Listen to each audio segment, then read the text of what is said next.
میں اپنی بات کر رہا ہوں، میرے ساتھ بند کمروں میں بڑی بحثیں ہوئی ہیں اور مجھے بڑے بڑے طاقتور لوگ جو ہیں انہوں نے تانے دیے، پہلے اپنی منجی تھلے ڈانگ پھیرو، آپ کی چارپائی کے نیچے بہت سے سانپ جو ہیں وہ رینگ رہے ہیں اور وہ کسی بھی وقت آپ کی چارپائی کے اوپر آ کے آپ کو ڈنگ بھی مار سکتے ہیں۔ السلام علیکم ناظرین، پاکستان کی عوام بھی اسرائیل کے بارے میں وہی سوچ رکھتی ہے جو قائد اعظم رکھتے تھے کہ ہم اسرائیل کو تسلیم نہیں کریں گے کیونکہ یہ ہمارے فلسطینی بھائیوں پر ظلم کرتے ہیں۔ حامد میر کے مطابق بہت سارے لوگ ایسے ہیں جو اسرائیل کو تسلیم کرنا چاہتے ہیں اور وہ حامد میر کے ساتھ ساتھ باقی صحافیوں کو بھی پریشرائز کرتے ہیں کہ وہ اس طرح کا ماحول بنائیں۔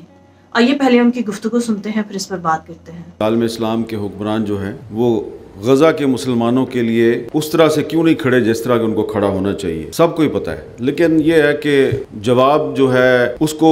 کھل کے بیان بہت کم لوگ کرتے ہیں۔ پہلے تو اپنے سے شروع کریں نا، پاکستان سے۔ پاکستان کی جو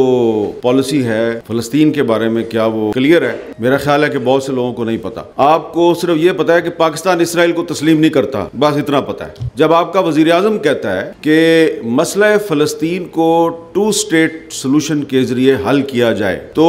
اس کا مطلب یہ ہے کہ آپ اسرائیل کو تسلیم کر رہے ہیں، اور اس کا مطلب یہ ہے کہ آپ بانی پاکستان قائد اعظم محمد علی جناح کا جو سٹینڈ تھا، جو نظریہ تھا اس سارے معاملے پہ، آپ اس کی نفی کر رہے ہیں۔ سب سے پہلے تو آپ کو اگر احتجاج کرنا ہے، آواز بلند کرنی ہے تو اس مسئلے پہ بلند کرنی چاہیے اور یہ سوال کرنا چاہیے کہ کون سی پاکستان کی پارلیمنٹ جو ہے اس نے مسئلہ فلسطین کے 2 اسٹیٹ سولوشن کو اپروو کیا ہے یا منظوری دی ہے۔ آپ جس پاسپورٹ پہ غیر ملکی سفر کرتے ہیں تو اس پاسپورٹ میں تو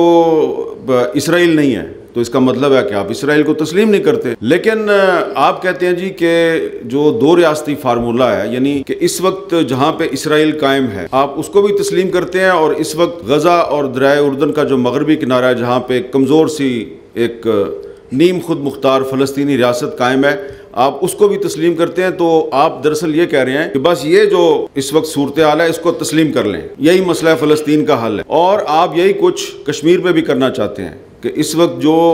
کشمیر کا حصہ انڈیا کے پاس ہے وہ اس کے پاس رہے، جو آپ کے پاس ہے وہ آپ کے پاس رہے، تو یہ بھی ایک 2 اسٹیٹ سولوشن ہے۔ تو اس میں بڑی سملیرٹی ہے۔ جو ہماری جو حکمران اشرافیہ ہے جس کو ہم کہتے ہیں رولنگ ایلیٹ، وہ پبلکلی بظاہر آپ کو یہ کہتے ہیں کہ ہم اسرائیل کو تسلیم نہیں کرتے، لیکن بند کمروں میں وہ ابھی سے نہیں، سال ہا سال سے وہ راستے تلاش کر رہے ہیں، بڑی بے چینی ہے ان کو، وہ راستے تلاش کرتے ہیں کوئی طریقہ ایسا مل جائے کہ ہم جناب اسرائیل کے ساتھ دوستی کر لیں۔ اور یہ کوئی سنی سنائی بات نہیں میں کر رہا، میں اپنی بات کر رہا ہوں، میرے ساتھ بند کمروں میں بڑی بحثیں ہوئی ہیں اور مجھے بڑے بڑے طاقتور لوگ جو ہیں انہوں نے تانے دیے کہ تم ہر معاملے میں قائد اعظم کو لے آتے ہو، تم نے قائد اعظم کو اپنا کور بنایا ہوا ہے کہ جی فلسطین کو تسلیم نہیں کرنا کیونکہ قائد اعظم نے تسلیم نہیں کیا تھا۔ ہم کہتے ہیں جناب کہ یہ پاکستان تو اسی نے بنایا تھا نا، تو قائد اعظم کا پاکستان ہے تو پالیسی بھی قائد اعظم کی چلنی چاہیے، آپ کون ہے؟ تو پھر اس کے بعد پھر جو اس کے بعد ہوتا ہے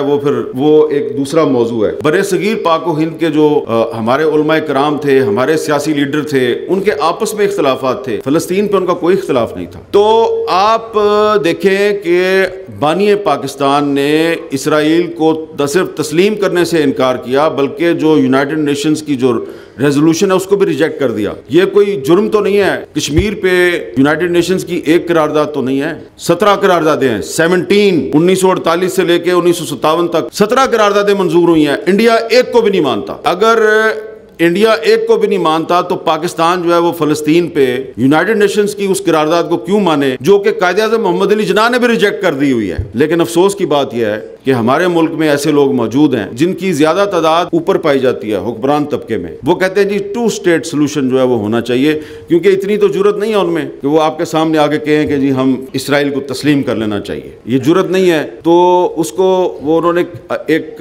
مخصوص الفاظ کا لبادہ پہنایا ہوا ہے کہ جی 2 اسٹیٹ سولوشن کو منظور کر لیں۔ ایک سابق فوجی سربراہ جو ہیں وہ جب ہمیں بند کمرے میں بلا کے تو اسرائیل کے ساتھ دوستی کے حق میں لیکچر دیا کرتے تھے، تو ہم نے بڑی دفعہ ان سے کہا جی کہ اس کا فائدہ کیا ہے؟ مصر نے اسرائیل سے دوستی کی، اردن نے اسرائیل سے دوستی کی، ان کو کیا فائدہ ہوا بتائیں آپ؟ کیا مصر کے حالات ٹھیک ہو گئے ہیں؟ کیا وہاں مہنگائی کم ہو گئی ہے؟ وہ کہتے تھے آپ نے دراصل اسرائیل کی صورت میں انڈیا کو ایک اتحادی فراہم کیا ہوا ہے، تو ہم جو ہے وہ اسرائیل سے دوستی کر کے تو انڈیا سے اس کا ایک اتحادی چھیننا چاہتے ہیں۔ یہ ہے جی لاجک ان کی ہے جی۔ میں نے کہا جی بات یہ ہے کہ میری جو